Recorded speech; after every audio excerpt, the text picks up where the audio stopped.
2024 টি-20 বিশ্বকাপে ভারতীয় দল এবং বাংলাদেশ দলের জন্য সুপার এইটের যে ম্যাচগুলো হবে সেগুলো কি জিততে কি খুব সুবিধা হবে বা ভালো খেলতে পারবে, সেটাই কিন্তু এই ভিডিওতে বলবো। ভারত উঠে গেছে সুপার 8-এ, বাংলাদেশ ওঠার মুখে রয়েছে। মানে এখন নেদারল্যান্ডের কাছে অসম্ভবকে সম্ভব করতে হবে। মানে নেদারল্যান্ডকে বাংলাদেশকে তো হারতেই হবে, বাংলাদেশকে জিতলে হবে না, বাংলাদেশকে একেবারে হারতে হবে, একদম বাজেভাবে হারতে হবে। নেট রানের মাইনাস হয়ে যাবে। আর ওইদিকে শ্রীলঙ্কার বিরুদ্ধে বোধহয় ম্যাচ রয়েছে নেদারল্যান্ডে, সম্ভবত ওই নেদারল্যান্ডকে বড় ব্যবধানে জিততে হবে শ্রীলঙ্কার বিরুদ্ধে। বা যা রান, মানে 100 রান যদি দেয়, 6 ওভার 7 ওভারের মধ্যে যদি চেস করে দেয় অপ্রতিরোধ্যভাবে, তাহলে বাংলাদেশের নেট রান রেটের সমানে আসবে। সেক্ষেত্রে বাংলাদেশ যাবে, সেক্ষেত্রে নেদারল্যান্ড যাবে, নাহলে কিন্তু নেদারল্যান্ড যেতে পারবে না। নেপাল তো 1 রানে সাউথ আফ্রিকার কাছে পুরো অভিজ্ঞ দল হলে যাওয়া হয়, নাহলে 100 রানে না, তারও আগে 100 রানে 5 উইকেট পড়েছিল। তার আগে মনে হচ্ছিল যে নেপাল আরামসে জিতে যাবে, ওই আসিফ প্লেয়ারটা একদম জিতাবে, কিন্তু শেষ অবধি 1 ওভারে দুটো উইকেট নিল ওই প্লেয়ারটা। ওই যে লাস্ট ওভারটা তো ডিফেন্ড করলো ওটোনিয়াল বাটমান নতুন বোলার হিসেবে ভালো করছে। ওটোনিয়াল বাটমান নতুন বোলার, তো তার বল বুঝতে পারছে না। জেরাল কোয়ার্সের মতো প্লেয়ার রয়েছে, জেরাল কোয়ার্সকে কিন্তু খেলাচ্ছে না, ওটোনিয়াল বাটমানকে খেলাচ্ছে। আর ওদিকে 1 ওভারে ম্যাচের মোড় ঘুরিয়ে দিয়েছে কিন্তু টি শামসি। এর আগে আমরা দেখতে পেরেছিলাম যে টি শামসি খেলছিল না, কেশব মহারাজ খেলছিল। কেশব মহারাজ কিন্তু বাংলাদেশের বিপক্ষে 1 রানে জিততে সাহায্য করেছিল। সেই ম্যাচও 1 রানে না, 4 রানে জিতেছিল। 1 রানে, এটা আবার 1 রানে, একটুর জন্য নেপাল যেতে পারলো না। নেপাল যদি 1 রানে জিতে থাকতো সেক্ষেত্রে তাদের একটা সুযোগ থাকতে পারতো। তবে বাংলাদেশেরই সুযোগ বেশি, বাংলাদেশ অলরেডি চলে যাবে। এবং বাংলাদেশের ম্যাচ যাদের সাথে পড়বে, ভারতের ম্যাচও তাদের সাথে পড়বে। মানে বাংলাদেশের ম্যাচ খেলতে হবে আফগানিস্তানের সাথে, তারপর অস্ট্রেলিয়ার সাথে, না তারপর হয়তো ভারতের সাথে, তারপর অস্ট্রেলিয়ার সাথে। এই বাংলাদেশের ম্যাচ খেলতে হবে, যেটা খুব একটা কিন্তু বাংলাদেশের জন্য সহজ হবে না। অস্ট্রেলিয়াকে কোনোদিন মনে হয় টি-20 ওয়ার্ল্ড কাপে বাংলাদেশ হারাতে পারেনি, এবার যদি হারাতে পারে একটা রেকর্ড হবে। আর বাংলাদেশ ভারতকেও টি-20 ওয়ার্ল্ড কাপে কখনো সম্ভবত হারাতে পারেনি। আফগানিস্তানকে মনে হয় হারিয়েছে 2021-22-এ, কোনবার যেন হারিয়েছিল, নাকি 16-তে কোনবার যেন হারিয়েছিল। এবং মানে আফগানিস্তানকে হয়তো বাংলাদেশ হারিয়ে দেবে আরামসে, কিন্তু ভারত আর অস্ট্রেলিয়াকে হারানোর শক্তি বাংলাদেশের নেই। বাংলাদেশের টিমের যে অবস্থা, হয়তো বাংলাদেশ একটা জিতবে, দুটো হয়তো হেরে যাবে, হয়তো সেটাই হবে সুপার 8-এ। আর ভারতের ম্যাচ পড়বে আফগানিস্তানের সাথে চোখ নাক বুজে জিতবে। তবে আফগানিস্তানকে হারাতে গেলে আফগানিস্তানের পক্ষে আর কি চেস করতে হবে। প্রথমে ব্যাট করলে হবে না, টসে জিতে বল নিতে হবে, প্রথমে বল করে সেটা চেস করতে হবে, তাহলে আফগানিস্তানের বিরুদ্ধে জেতাটা সম্ভব। আফগানিস্তানের প্রথমে যদি বল করে, আফগানিস্তান খতরনাক। আর ফাজিল ফারুকি এখন ভালো রিদমে রয়েছে, 3টে ম্যাচে অলরেডি 12টা উইকেট নিয়ে নিয়েছে। এই জন্য সে তো ভালো ফর্মে রয়েছে, সে ভালো করতেও পারে। এই জন্য আফগানিস্তানের সাথে জেতাটা একটু চাপের হয়ে যাবে। যদি ভারতেরও চাপের হতে পারে, বাংলাদেশেরও চাপের হতে পারে, দুই দলেরই চাপের হতে পারে, বিশেষ করে বাংলাদেশের বেশি চাপের হবে। এই আফগানিস্তান, ভারতের অবস্থা 22 রানে 4 উইকেট ফেলে দিয়েছিল টি-20-তে, সেখান থেকে 212 রান করেছিল ভারতীয় দল। কেউ ভাবতে পেরেছিল? আফগানিস্তান তো আগের ম্যাচটাও হেরে যাচ্ছিল, ওই ম্যাচে গুরবাজ ইব্রাহিম জাদ্দান কেউ খেলতে পারেনি, 49 রানের ইনিংস খেলে দিয়েছিল 36 বলে গুলবাদিন নাইট। মানে এইটুকু বোঝা গেল যে আফগানিস্তানের প্রথম 3 জন আউট হয়ে গেলে হয়তো একটু চাপে পড়তে পারে এই আফগানিস্তান। আর বাংলাদেশে তো 2-3টে উইকেট পড়ে, বাংলাদেশের 2-3টে উইকেট পড়ে গেল আরও যেন ভালো। ওই নাজমুল হোসেন শান্ত, এরা এমন খেলা দেখিয়েছে, মানে চমৎকার খেলা, চমৎকার একেবারে। মানে সারা জীবন বাংলাদেশ আর কি মনে রাখবে, এরকম দুর্দান্ত পারফরমেন্স করেছে, সবাইকে উজ্জ্বল করেছে। এরা যত ভালো খেলবে তত কিন্তু টিম জিতবে। মানে এরা যত তাড়াতাড়ি আউট হয়ে যাবে তত তাড়াতাড়ি টিম জিতবে। কেন এরা তো খেলতে ফালতু বলগুলো নষ্ট করে লাভ নেই, ওর থেকে 1 বলে 0 করুক তাও ভালো। মানে ফালতু হলো সব থেকে লিটন দাস আর এই নাজমুল হোসেন শান্ত, এই দুটো হলো সব থেকে খারাপ প্লেয়ার এই দলের, বাংলাদেশ দলের। এই দুটো প্লেয়ারই ভোগায় বা সমস্যায় ফেলে, মানে কি আর বলবো, জঘন্য ব্যাটিং করে, জঘন্য। মানে নাজমুল হোসেন সাথে একটা 6 মারলো, সেই ম্যাচে কি করে 14 বলে 7 রান না 8 রান করে কে জানে, এতগুলো বল কি করে ডট বল খেলে কে জানে। একটা টি-20 ম্যাচে খেলতে এসে বা তুমি বলে রান করো তাও মানা যায়, বলে রান করেছে, কিন্তু তাও করতে পারে না। মানে ওয়ান ডে টেস্ট ব্যাটিং করতে নামে হলো নাজমুল হোসেন শান্ত। আর লিটন দাসের যে কি হয়েছে কিছুই বোঝা যাচ্ছে না। লিটন দাস অন্য কোনো মাপের প্লেয়ার, অন্য কোনো দেশ হলে তাকে বসিয়ে অন্য প্লেয়ারকে খেলাতো, এখন কোনো অপশানে নেই। আমার মনে হয় তার থেকে সৌম্য সরকার বেটার লিটন দাসের থেকে। এবার সেক্ষেত্রে উইকেট কিপার জাকির আলীকে দিয়ে দিল। লিটন দাস উইকেট কিপিংটা কিন্তু মোটামুটি ভালো করছে, তবে শান্ত কিন্তু ক্যাপ্টেন্সিটা খুব একটা খারাপ করছে না। অবশ্য ক্যাপ্টেন্সি খারাপ করবেই না কি করে, তাসকিন আহমেদ বলে দিচ্ছে, সাকিব আল হাসান বলে দিচ্ছে, দুইজনে মিলে বলে দিচ্ছে, এই জন্য সে ভালো করতে পারছে, না হলে সে এত ভালো ক্যাপ্টেন্সি করতে পারতো না। ভালো ক্যাপ্টেন্সি হচ্ছে, বাট আর নেপালের সাথে কিন্তু বাংলাদেশের ম্যাচ রয়েছে, নেপালের সাথে আরামসে জিতে যাবে, এবং ওই ম্যাচ জিতেও নেপালের কোনো লাভ হবে না, নেপালে এলিমিনেট হয়ে গেছে। এখন এই বাংলাদেশের গ্রুপটা বোঝা যাচ্ছে না কে যাবে, বাংলাদেশে যাওয়ার সম্ভাবনা বেশি, আর স্কটল্যান্ডের গ্রুপে স্কটল্যান্ড, ইংল্যান্ড, অস্ট্রেলিয়া, ওই গ্রুপটায় বোঝা যাচ্ছে না, এই দুটো গ্রুপেরই বাকি। আর দুটো গ্রুপের কিন্তু বোঝা গেছে পাকিস্তান তো ওইদিকে বিশ্বকাপ থেকে ছিটকে গেছে, এগুলো সব পরিষ্কার বোঝা গেছে আর কি। আর ইন্ডিয়া কানাডা ম্যাচ যে মানে ওই ম্যাচ নিয়ে কোনো নেই, কিন্তু মানে কোনো উত্তেজনা সেরকম নেই, মানে ওইটা ভ্যালু নেই ম্যাচের কোনো। কানাডা তো ছিটকে গেছে, ভারত তো অলরেডি সুপার 8-এ চলে গেছে, ওটা কোনো ভ্যালু নাই, ছিল না আর কি ওই ম্যাচটা। আর আমার যতদূর মনে হচ্ছে বাংলাদেশের কোনো হয়তো আফগানিস্তানের সাথে জিততে নাও অসুবিধা হতে পারে, বাট অস্ট্রেলিয়া ভারতকে হারাতে পারবে না। আর ভারতের সমস্যা হতে পারে আফগানিস্তান আর বাংলাদেশকে আরামসে হারিয়ে দেবে, লাস্টে অস্ট্রেলিয়া ওইটা হয়তো হেরে যেতে পারে ভারত।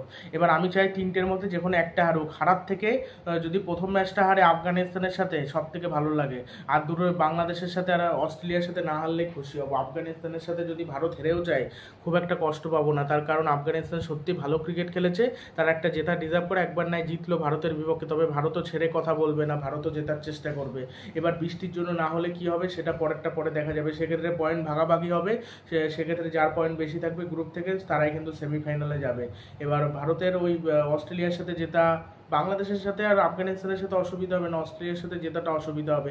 এবার অনেক সময় কি হয়, ছোটোখাটো দল বাট বেশি ওভার কনফিডেন্স নিয়ে নামলে, যেমন নিউজিল্যান্ডের অবস্থা হলো, এরকম যদি ভারতের হয় তাহলে আমি অবাকই হব, মানে তিনটের মধ্যে যদি একটা জেতে দুটো হেরে যায় তাহলে তো ছিটকে যাবে ভারত, বা বাংলাদেশও যদি এরকম পারফরমেন্স করে তাহলে কিন্তু ছিটকে যাবে, সেক্ষেত্রে তাদের সেমিফাইনালে ওঠা হবে না। সেই জন্য বাংলাদেশের পক্ষে খুব একটা সহজ হবে না সুপার 8-এ খেলা, অতটা সহজ হবে না, মানে যে এদের সাথেই খেলা পড়বে, এই তিনটে দলের সাথেই, মানে একই গ্রুপে থাকবে ভারত বাংলাদেশ এদের সাথে। আর সাউথ আফ্রিকার সাথে ম্যাচ পড়বে না ভারতের, সাউথ আফ্রিকা ইংল্যান্ড যদি ওঠে, অথবা স্কটল্যান্ড, ওয়েস্ট ইন্ডিজ, এরা কিন্তু আরেকটা গ্রুপে থাকবে।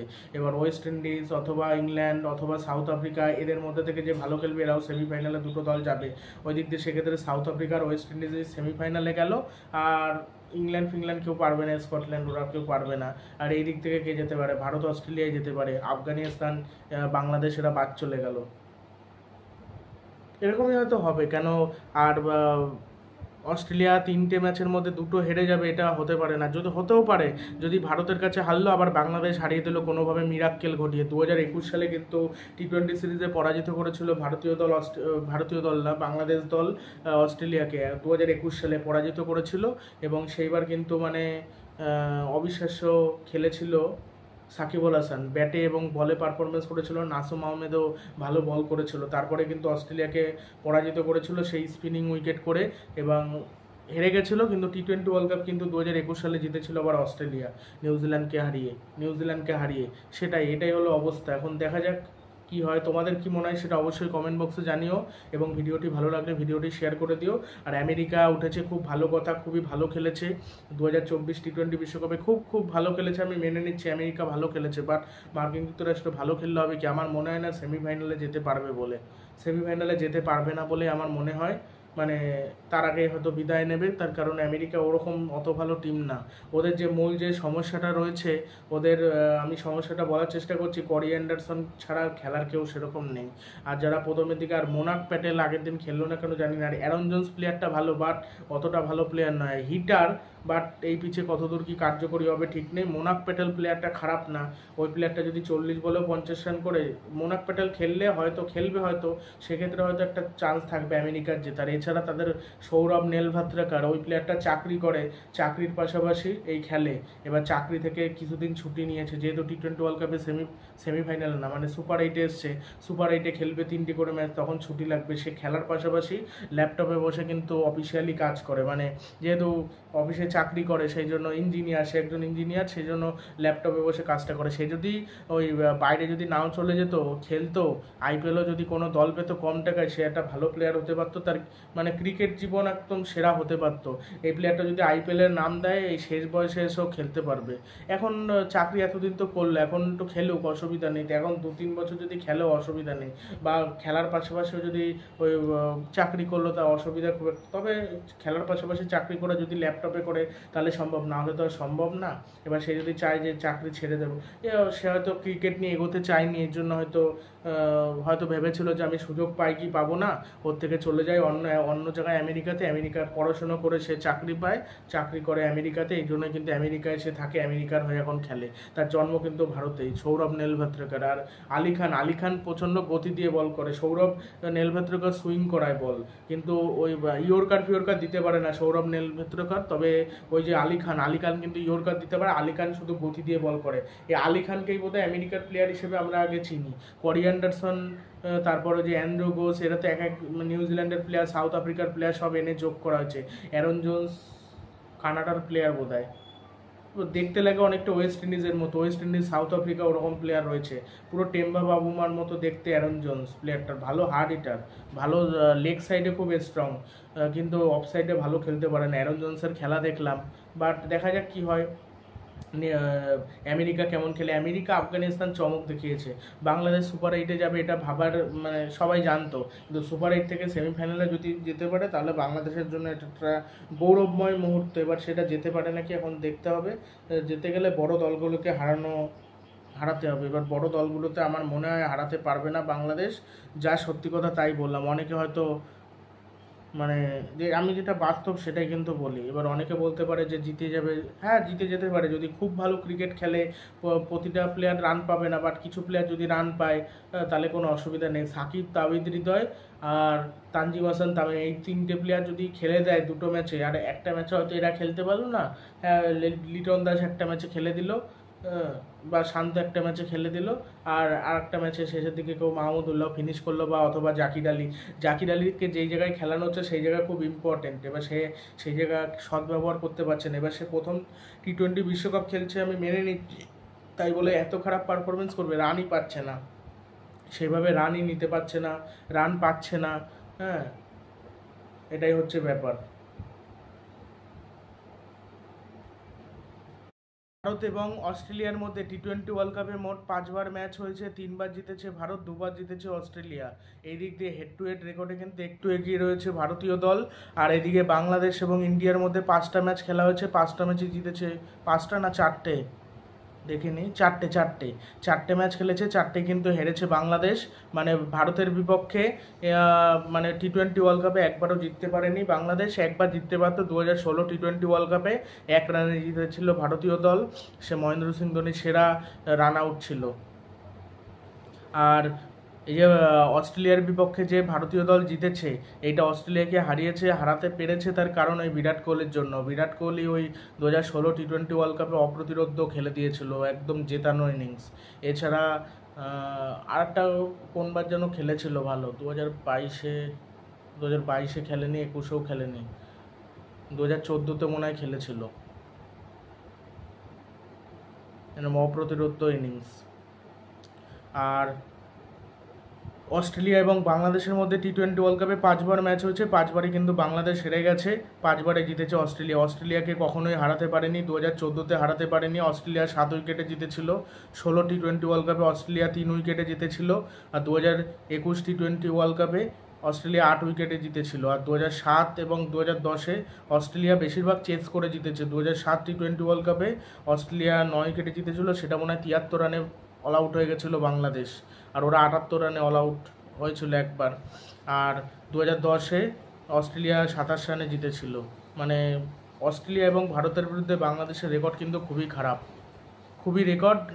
এবং সেই রেকর্ড ভালো খেলতে গেলে ভালো ক্রিকেট খেলতে হবে, যেরকম অপ্রতিরোধ্য খেলেছে সেরকম বোলারদের উইকেট নিতে হবে। তবে বাংলাদেশের বোলিং কিন্তু খুব একটা খারাপ না, মানে বাংলাদেশের যে খারাপ সেটা হলো ব্যাটিংটা একটু ভালো করতে হবে, তাহলে ভালো হবে। এবার রোজ সাকিব আল হাসান খেলবে না, সাকিব খেললে তো ভালো কথা, ওরকম। আর এখানে যেখানে স্লো পিচ, যেখানে 4 মারতে হবে, তুমি 48 বল খেলে 68 রান 70 রানই করো না, 68 রান 70 রানই করো তাহলেও কিন্তু হবে, কিন্তু সেটাও যদি খেলতে না পারে তাহলে আবার সমস্যা, মানে সেটাও খেলতে পারে না বাংলাদেশ। বাংলাদেশ 6 মারতে গিয়ে আউট হয়ে যায়। একটা লেটেস্ট রেকর্ড বলবো, টি-20 ওয়ার্ল্ড কাপে সাউথ আফ্রিকা এবার যে ভালো খেলেছে, এক ম্যাচে অ্যান্ডিস নকিয়া ম্যান অফ দ্য ম্যাচ হয়েছে খুব ভালো বোলিং করার জন্য, আর এক ম্যাচে Keshav Maharaj man of the match হয়েছে, আর এক ম্যাচে T Shamsi man of the match হয়েছে। T Shamsi man of the match হয়েছে, মানে আলাদা আলাদা প্লেয়ার কিন্তু ম্যান অফ দ্য ম্যাচ হয়েছে, এ হলো ব্যাপার। আর আরেকটা ম্যাচে কি যেন হলো, ডেভিড মিলার একটা, মানে এক একটা ম্যাচে এক একজন ভালো খেলেছে ভারতের। একটা ম্যাচে দুবার, মানে দুটো ম্যাচে ভালো বল করেছিল জসপ্রীত বুমরা, একটা ম্যাচে আকদেব সিং। এই আর ঋষভ পান্ত ভালো খেলেছিল, but player of the match আবার জিততে পারেনি। দুটো ম্যাচে বুমরা, মানে ভারতের বোলাররাই কিন্তু ভালো বল করেছে, আকদেব সিং যেমন, আর সিরাজ কিন্তু সেইভাবে ইম্প্যাক্ট ফেলাতে পারেনি বুমরার আকদেব যেভাবে করেছে। এই জন্য কুলদীপ যাদব যখন আসবে তখন সিরাজ বাদ পড়বে হয়তো, আর জাদেজা আর অক্সারকে খেলাবে। আমি একটা জিনিস বুঝতে পারছি না, জাদেজাকে কেন বল দিচ্ছে না। জাদেজাকে বল দিক, মার যে খাবে অক্সার এবং জাদেজার মধ্যে তাকে কম ওভার দেবে, তাহলেই তো হয়ে গেল রোহিত শর্মা। অক্সারকেই টানা করিয়ে যাচ্ছে, অক্সার খারাপ বল করছে না, বাট অক্সারকে টানা বল করাবে, জাদেজাকে বল করাবে না। তারপর আসল সময় আসলে তখন কিন্তু সমস্যা হয়ে যাবে, তখন কিন্তু বল করানো দরকার পড়বে। যখন সুপার 8-এ ম্যাচ খেলতে নামবে তখন কিন্তু ভারতের দরকার পড়বে জাদেজার বোলিং। সেই জন্য আর জাদেজাকে একটু ব্যাটিংয়ে ভালো করতে হবে। মনে করবে সিএসকের হয়ে খেলছে তাহলে হয়তো ভালো খেলবে, কেন সিএসকের হয়ে সে বেশি সাকসেসফুল টি-20 ক্রিকেটে। এই জন্য সে মনে করবে সিএসকের হয়ে খেলছে, তাহলে আমার মনে হয় সে ভালো খেলতে পারবে, না হলে ভালো খেলতে পারবে না। না হলে ওই যে মুখ থুবড়ে পড়বে সে, এবার ভালো ফিনিশ না করতে পারলে এই ওয়েস্ট ইন্ডিজে হয়তো কিছু রানের জন্য হেরে গেল।